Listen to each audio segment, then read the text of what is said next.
Welcome to the second module of the Superhero Entertainments course, the original superheroes. This module has 3 lessons. 2.1, Superhero Comic Books, The Rise, 1938 to 1941, you're watching that. Comic Book Superheroes, The Ascendancy, 1941 to 1945. Comic Book Superheroes, Fall from Grace, 1946 to 1956. This is lesson 1 for the module. In this lesson 2.1, I will cover the rise of superheroes beginning with Superman from the late 1930s through to 1941.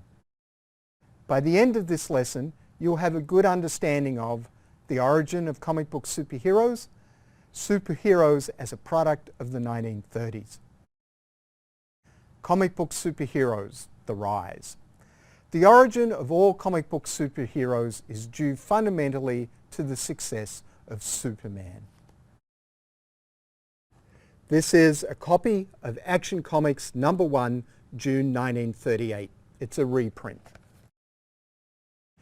Jerry Siegel and Joe Shuster created the character. Most of you probably know this, but the story of Superman's creation stretches back to the early 1930s. In 1933, Jerry Siegel wrote a story called The Reign of the Superman. Joe Shuster illustrated the story, and it appeared in a mimeograph magazine, Science Fiction, which Siegel and Shuster produced. Siegel and Shuster were science fiction fans. Siegel in particular read science fiction pulps on a regular basis. What is fascinating about this story is that a scientist creates a formula to give a man superpowers. The man given the superpowers does not use them to do good. So here's a key point. Superman as a character was a product of a reverence of science and a fascination with science fiction. The origin of superheroes like Superman was in this reverence accorded science, not in some ancient mythology. From 1933 on, Siegel worked at developing the character. There are many stories about how Siegel eventually came up with the character, and many of these stories are wrong. Some of that is due to Jerry Siegel himself and his faulty memory. Jerry gave interviews later in life, and he didn't always remember the details of how he developed the character, or he wanted to make the story a bit more interesting. Siegel decided in 1933 to try and develop a heroic character. The first version of the new heroic Superman had the character dressed simply in a tight t-shirt and pants and going by the name The Superman. In August 1933, a Chicago firm offered to publish this version, but shortly after, that firm closed due to financial difficulties.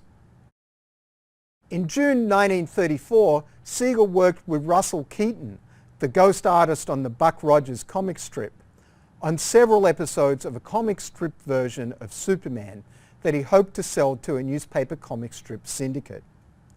In this version, Siegel had the last man on Earth send Superman as an infant back in time from the future. This version did not pan out. In mid-1935, Siegel worked again with Shuster to create 4 weeks of a proposed Superman strip. In this version, Superman came from a distant planet that was dying. When asked by the fledgling DC comic book company for a character for a new comic book, Siegel and Shuster sent along this version. DC liked this feature and decided to purchase it.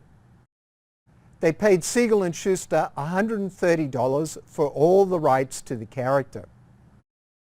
When DC decided to use it, they adjusted the comic strip version to fit the comic book format of Action Comics #1. Readers loved Superman.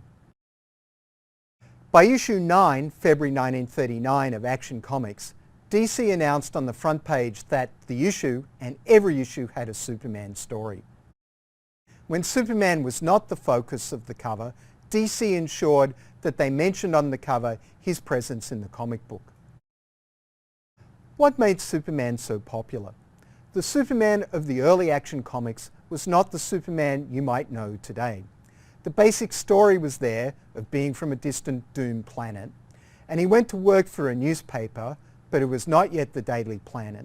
And at the newspaper he met a woman reporter, Lois Lane. His costume was somewhat similar, but with some difference in the appearance, particularly of the S symbol on his chest. But otherwise there were some more significant differences. Superman's powers were less developed. He could, for instance, leap buildings in a single bound, but he did not as yet fly. And he did not as yet have his many visions from X-ray vision on. Nor did he have his super breath, and so on. But his character was even more distinct. He was rather sarcastic, given to making wisecracks. He was also drawn in a rough and ready manner, nowhere near the slick sort of art in today's Superman comics. It is always hard to be certain what makes something popular, but I would suggest that it was a combination of the superpowers, the humour, and Schuster's art that made Superman so popular. If you managed to read these early Superman stories, you may or may not like them. It probably depends on your own relationship with superheroes. Here's a key point. A superhero's popularity depends on the context of the time. That context might be the art, the story, and a host of other things. Superman's popularity and success led to a host of other superhero characters that included Batman in Detective Comics 27, May 1939. Wonder Man in Wonder Comics, May 1939. The Submariner in Marvel Comics 1, October 1939. The Human Torch in Marvel Comics 1, October 1939. The Flash in Flash Comics, January 1940. Captain Marvel in Whiz Comics 2, February 1940. Green Lantern in All American Comics 16, July 1940. Captain America in Captain America Comics 1, March 1941. Wonder Woman in All-Star Comics 8, December 1941. And there were many more characters that came and went. Wonder Man only lasted an issue because DC sued the publisher for copyright infringement. DC won this case. DC also sued the publishers of Captain Marvel, and they eventually won a favourable settlement in that case too. Comic book publishers, or at least DC, used the law to ensure their popular characters were not copied. They realized these characters had value, which might be diminished if others copied them. DC are very protective of their characters, and they worry about people trying to make money from them. So, for instance, DC would not give me permission to use images from their comics in this course, which is unfortunate, but you might understand them. This is the end of this lecture. This lesson has 3 key points. Go back over your notes and the video of the lesson and make sure you have noted these points. Next up, Lesson 2.2, Comic Book Superheroes, The Ascendancy, 1941 to 1945.